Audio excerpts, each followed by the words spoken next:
getting positive news out there with regard to Florida agriculture is getting tougher and tougher, unfortunately, in today's media world. There's so much out there. There's so much that viewers and readers have to sift through. So getting our positive news it seems to be getting more and more difficult. That said, there are still ways to do that, and some of them are traditional, such as news releases and old-fashioned, good, targeted story pitching. And then we have to be learning how to use new tools. Obviously the internet, that's not so new anymore, but social media that's coming up using Facebook and Twitter and YouTube. But nothing beats knowing the publication, knowing what's important to the reporter, knowing what news is, and knowing how to frame the story so that you can be effective in getting that message to the reporter. Well, when I'm looking to place a story or get a story idea picked up by a reporter or a specific publication, I want to make sure that I know who that publication is reaching, who are their readers, and that's going to tell me what's important to them as a reporter or an editor or even a TV producer, it depends. So thoroughly knowing that publication and knowing what's important to those readers. And I'll give you an example. Say I'm pitching to a business publication that's agriculture would certainly have a place in that, but it's more of a business publication. I need to keep that in mind. So if I have a company or an organization, say a grower who's looking to expand his operations, I want to frame that story in terms that are going to be important to the readers of that publication. So I would mention that this company is creating new jobs, that the local economy is going to be positively impacted by the growth of this company. So you need to frame the story in such a way that it's going to be interesting to the readers of that publication. Answer the question, why should they care? In framing the green sustainability message to our audiences, we generally try to make it as a lifestyle change for the consumers. Having plants in your home makes for a healthier home. It helps improve the environment for your family and your children.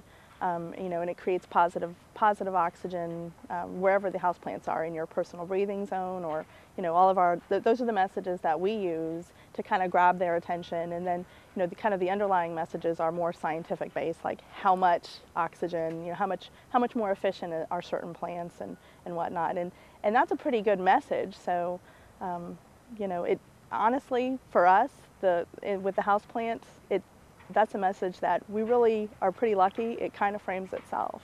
As far as reaching people that cover, health for the media, we always have great research that we're proud of that's scientifically sound.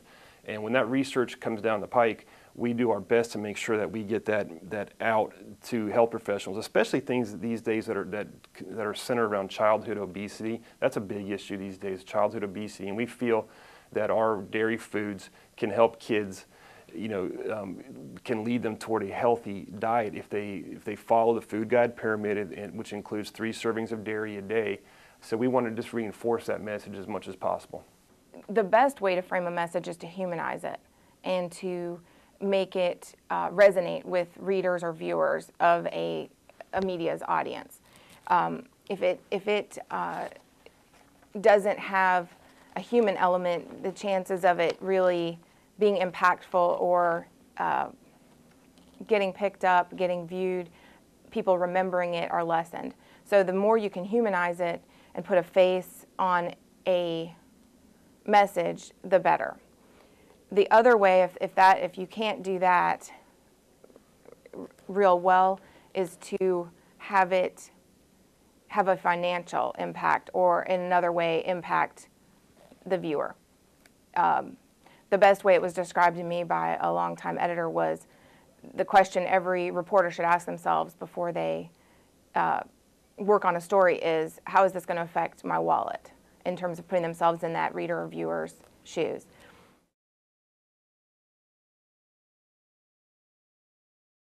In the fall of 2008, we got word that the Environmental Protection Agency was looking to do some things to make greenhouse gas emissions, call those an endangerment to public safety. And that would cause you to have to get a permit if you emit over a certain amount of those greenhouse gases. Our farms and ranches just happen to emit what they call greenhouse gases. So essentially it would cause our farmers and ranchers, especially our livestock producers, to have to get costly permits. And this would really have an impact on their operation and their ability to be profitable. So we were going to do an FB Act alert to get those people to contact EPA with some of the problems that it would cause. And as we were drafting that up, we decided to try to go with a little bit more of an emotional message, and term this endangerment finding, is what it was officially called, as a cow tax. Because for each cow that you have on your farm, you would end up having to pay a specified amount. And I can't remember exactly, I think it was $187 per dairy cow, and a little bit less for a beef cow, and a little bit less for swine or poultry or what have you. And so we put a very specific message on that had an emotional, it resonated with people and really impacted their pocketbook. They could do the math. I've got 500 dairy cows. It'll cost me X amount if this goes through. We had an enormous response to that. And EPA got the message. They released statements to the media about how that was not their intention, and so we got a lot of bang from that specific example, as well as it got picked up by the media, our specific alert that we sent to our members. It got picked up in our state as well as outside the state. We had, I think, Wyoming had some newspapers that picked up our language, and so that was really neat to see our message go viral, and that's really what we hope to do through our FB program. When we frame a message, it's very important that we're able to make it real, make it tangible, and make it to where people can understand the real direct impacts. A lot of times people can say, this bill is going to wipe out agriculture. Well, we don't know, and a lot of times you can't understand what it's really going to do. So we need to make sure that when we're going to ask somebody to act, or when we're going to try to get a message out, that we can understand and convey what the real impact of that is going to be. In the cow tax example, we were able to say, this is how many dollars it's going to cost you in permits each year. We want to try to be able to do that for every message, and that's a way to get our members involved and to get that message out there further. Also, it's good to have some kind of emotional catch. I mean, using the term cow tax was very emotional to them. That really resonated with them. If we would have called it an endangerment finding, they don't really understand that. So they could really grasp cow tax. It was emotional to them, and that really impacted our members. The political side is a little bit different. We have to, again, make it to where they understand the issue, because they have just so many messages that come across their desk every day. We have to try to make our messages resonate with them by saying how it's going to impact their constituents.